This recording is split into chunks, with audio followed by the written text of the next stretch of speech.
अस्सलाम वालेकुम व्यूअर्स, मैं हूं शाकिर सोलंकी। व्यूअर्स, आज पीटीआई की हुकूमत ने सुप्रीम कोर्ट के फैसले के खिलाफ नज़रसानी दरख्वास्त दायर की है। आर्मी चीफ जनरल बाजवा को जो एक्सटेंशन का मामला था, गुज़श्ता महीने नवंबर में 28 तारीख को ये फैसला दिया था सुप्रीम कोर्ट ने कि आर्मी चीफ की एक्सटेंशन या मुद्दत मुलाजमत या नई तकर्री के हवाले से जो भी है, ये रवायात के तहत मामला चल रहा है, तो इसको प्रॉपरली कानून के मुताबिक बनाया जाए, कानून साजी की जाए। आर्मी एक्ट में तरमीम करनी हो या आइन में तरमीम करनी हो, जो भी पार्लियामेंट को ये रिकमेंड किया था सुप्रीम कोर्ट ने, और 6 महीने का वक्त दिया था सुप्रीम कोर्ट ने। आज महीने के तकरीबन महीना हो गया है, 28 दिन हो गए हैं। महीने के बाद हुकूमत ने 28-29 दिन के बाद ये आज नज़रसानी दरख्वास्त दायर की है सुप्रीम कोर्ट में, और सुप्रीम कोर्ट को कहा है कि सुप्रीम कोर्ट ने जो फैसला दिया है ये गैर कानूनी फैसला है, ये कानून के मुताबिक नहीं है। हुकूमत ने नेक नियति के साथ आर्मी चीफ को एक्सटेंशन दी थी, तो ये एक्सटेंशन जो है हुकूमत की ये बहाल रखी जाए, और जो सुप्रीम कोर्ट का फैसला है 28 नवंबर का एक्सटेंशन के हवाले से, वो कल अदम करार दिया जाए। रज़ाक खत्री साहब हमारे साथ मौजूद हैं, खत्री साहब से डिस्कस करेंगे। खत्री साहब, ये क्या हो रहा है? ये महीने के बाद कैसे याद आ गया हुकूमत को? क्या करना चाह रही है हुकूमत, क्या लग रहा है? बहुत शुक्रिया शाकिर साहब। 28 नवंबर को जो चीफ जस्टिस साहब ने फैसला दिया था, 29 को जनरल बाजवा की रिटायरमेंट होनी थी।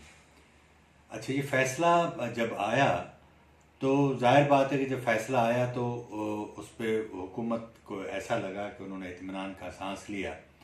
लेकिन जब तफसीली फैसला आया तो उसमें काफ़ी चीज़ें ऐसी थीं जिसमें ऐसा लग रहा था कि हुकूमत बहुत बड़े बहरान में फंस जाएगी। बहरान से मुराद ये है कि army chief general Qamar Javed Bajwa के हवाले से जो उनके साथ उनकी जो वर्किंग रिलेशनशिप थी, उसमें इमरान खान साहब चाह भी रहे थे कि उनको ही कंटिन्यू किया जाए। और आपको याद होगा कि जो उन्होंने एक लेटर मीडिया को जारी हुआ था, तो उसमें उन्होंने कहा था कि जो सिक्योरिटी के हालात हैं, इसकी बुनियाद पर ये नोटिफिकेशन जारी किया जा रहा है। बाद में जब एक दरख्वास्त गई और उस पर जब चीफ जस्टिस साहब ने इस पर नोटिस लिया और उसको टेकअप किया, काफ़ी चीज़ें होती रहीं। लेकिन जब तफसीली फैसला आया तो उसमें ये सारा मामला पार्लियामेंट की तरफ भेज दिया गया। तो आपको याद होगा कि उसके ऊपर जो वफाकी वज़ीर फवाद चौधरी हैं या इस तरह के 1-2 और लोग थे, उन्होंने वाज़े तौर पर इस फैसले की मुखालफत की और इस हद तक कहा कि सुप्रीम कोर्ट का ये अख्तियार नहीं कि वो डिक्टेट करे पार्लियामेंट को कि फ़लाँ तरीके से कानून साजी करनी है, फ़लाँ से नहीं करनी। जाहिर बात है कि जब कोर्ट चीज़ों को कानूनी तौर पर देखती है तो उसकी ये जिम्मेदारी भी बनती है कि जहाँ जहाँ कानून में अबाम है उसको दूर करे। तो कोर्ट ने अपना फैसला किया। अब यहाँ उन दिनों से आपको याद होगा कि ये बात चलती रही कि क्या सिर्फ आर्मी एक्ट में सादा अक्सरियत से तरमीम होगी और army chief general Qamar Javed Bajwa की एक्सटेंशन हो जाएगी, या आइन में तरमीम करने के बाद आर्मी एक्ट में तरमीम होगी। ये होता रहा। लेकिन हुकूमत की जो एक्टिविटीज़ थी अपोजिशन के हवाले से, क्योंकि हम नाजरीन को ये बताएं कि जब आप आइन में तरमीम करने जा रहे होते हैं तो एक ऐवान ज़ेरी है जिसे हम कौमी असम्बली कहते हैं, एक ऐवान बाला है जिसको हम सेनेट कहते हैं। दोनों ऐवानों की आपको 2/3 मेजॉरिटी चाहिए होती है, तब जाके आपकी आइन में तरमीम होती है। तो जाहिर बात है कि सेनेट के अंदर हुकूमत की तो कोई अक्सरियत नहीं है, अपोजिशन की अक्सरियत है। वहाँ अपोजिशन की मर्जी के बगैर आइन में तरमीम मुमकिन ही नहीं। इसी तरह कौमी असम्बली में भी अक्सरियत तो है हुकूमत की, लेकिन आइन में तरमीम के लिए जो 2/3 मेजॉरिटी चाहिए, उसके लिए इनको कम से कम 285 जो है, मेरा ख्याल 285 अभी मुझे फौरी नहीं आ रहा, लेकिन अपोजिशन के बगैर वो तरमीम नहीं हो सकती। तो अब इस सारी सूरत हाल में हुकूमत की जानिब से अपोजिशन से कोई राब्ता नहीं किया गया, उनके ऊपर उसी तरह से ताबड़तोड़ हमले होते रहे। गिरफ्तारियां और एहसन इकबाल जो पाकिस्तान मुस्लिम लीग नून के सेक्रेटरी जनरल हैं, उनको गिरफ्तार कर लिया गया। तो इससे जाहिर ये हो रहा था कि हुकूमत का शायद मूड नहीं है कोई कानून साजी करने का। अब हम थोड़ा और दोबारा वापस उन्हीं दिनों में चलते हैं, नवंबर में। तो जब हुकूमत मुख्तलिफ समरीज पेश कर रही थी सुप्रीम कोर्ट में, अटॉर्नी जनरल ले जा रहे थे इनकी एक्सटेंशन के हवाले से, तो सुप्रीम कोर्ट उनके ऊपर जो कानूनी अबाम थे उसकी निशानदेही करती रही। नतीजे में 3 समरियां पेश हुई। तो उस दिन जो हमारे मुखर्जी के जराए बताते हैं कि उन्हीं दिनों से एक शक की दरार पड़ गई थी इमरान खान साहब यानी वजीर आजम और आर्मी चीफ के दरमियान। क्योंकि आपको याद होगा जिस दिन उनके हवाले से मुख्तसर फैसला आया उससे एक दिन पहले यानी 27 नवंबर को खुद army chief general Qamar Javed Bajwa को जाना पड़ा प्राइम मिनिस्टर हाउस। तवील जो है वो मीटिंग भी हुई। उसके बाद वो जो समरी गई सुप्रीम कोर्ट में। बहरहाल सुप्रीम कोर्ट ने उस समरी को कबूल तो नहीं किया, लेकिन एक मुख्तसर फैसला ये दिया कि आप 6 माह की हम एक्सटेंशन दे रहे हैं और उस दौरान हुकूमत कानून साजी कर दी। अब जो तफसीली फैसला आया उसमें जो खतरनाक बात थी वो ये थी कि अगर हुकूमत नहीं कर सकी पार्लियामेंट में कानून साजी तो जनरल कमर जावेद बाजवा 19 नवंबर 2019 से रिटायर्ड तस्वर होंगे। जाहिर बात है कि ये सारा टेन्योर उनका ऐसे ही चला जाएगा 29 नवंबर से, तो टेन्योर पूरा ऐसे ही चला जाएगा।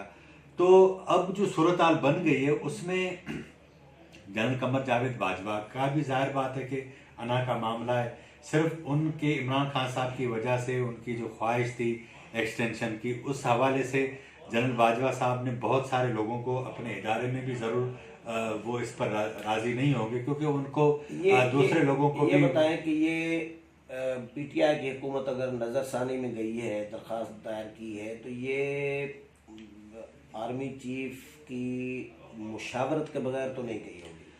हाँ, डेफिनेटली ऐसा हुआ होगा, लेकिन मेरा ख्याल है कि क्योंकि आर्मी चीफ जो हमारे ज़राए बताते हैं वो ये हैं कि आर्मी चीफ कहते हैं कि अब बहुत हो चुका, क्योंकि ये आपकी पाकिस्तान की इस्टेब्लिशमेंट जो हुकूमत की जानिब से अपोजिशन को मुकम्मल दीवार से लगाया गया। जाहिर बात है उनकी खामोशी थी तो उनका समझे कि उनका मुकम्मल साथ था, वो उनके साथ खड़े थे। लेकिन इशू ये है कि अब खुद अंदर इस्टेब्लिशमेंट के अंदर से ये आवाज़ें उठ रही हैं कि अगर आप 2 बड़ी कौमी जमातों को इस तरह दीवार से लगाएंगे, और इमरान खान ने अभी तक तो कुछ डिलीवर नहीं किया।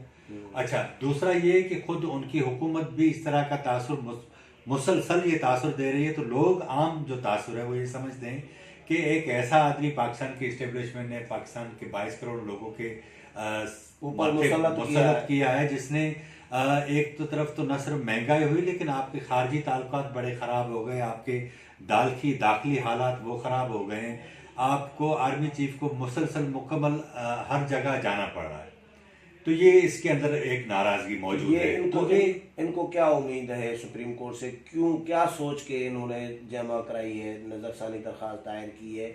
इनको कोई उम्मीद है कि वो चीफ जस्टिस जिसने फैसला दिया था वो चले गए, अब नए चीफ जस्टिस आए हैं, ये कोई हमें वाकई उनके फैसले को, पुराने चीफ जस्टिस के फैसले को कलअदम करार देंगे?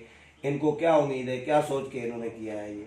सर, मेरा ख्याल ये है कि मैं जो ज़ाती तौर पे समझता हूँ इसके 2 इम्पैक्ट हैं, एक कानूनी है एक सियासी है।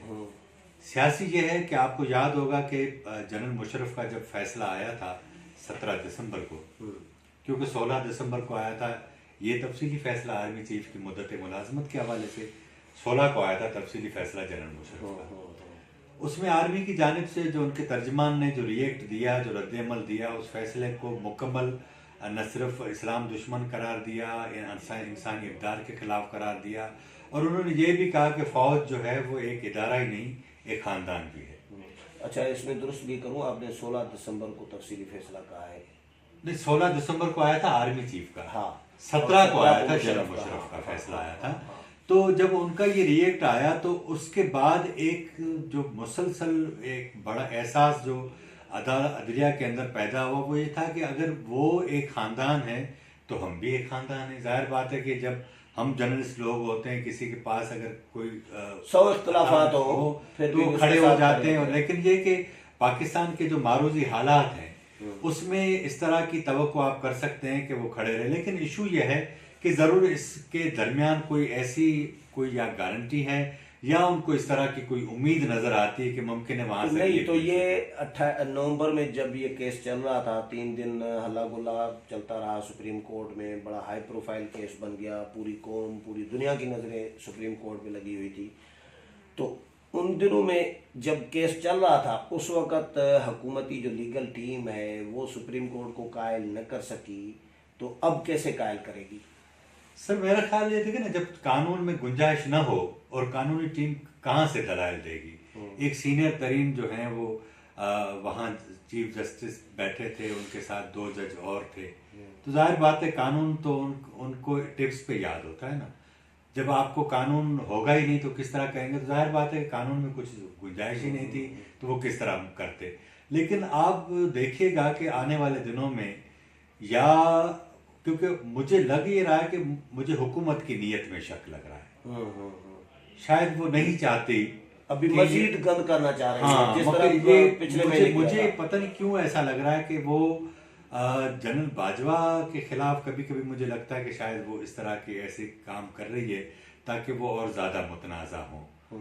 और आपको याद होगा कि जब ये ट्रायल, ये सब इस पर दरख्वास्त चल रही थी, तो इन दिनों इस तरह के हालात पैदा हो गए थे कि पाकिस्तान की एक बड़ी अक्सरियत ने ये उन दिनों समझना शुरू कर दिया था कि शायद जनरल बाजवा की तरफ से इस तरह का कोई पैगाम या मैसेज आ जाएगा कि वो एक्सटेंशन नहीं लेना चाहते। लेकिन बहरहाल ऐसा नहीं हुआ।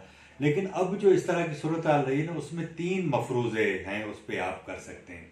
एक मफरूज़ा तो ये है कि जो मैंने आपको अभी बताया कि वो खुद करना चाहती है। दूसरा ये है कि मुमकिन है कि वो इस तरह के डिले टैक्टिक्स में 6 माह निकाल दें और वो ऑटोमेटिक रिटायर्ड तस्वर हो, और फिर वो कोई नया जो है वो जनरल आर्मी चीफ मुकर्रर कर दें।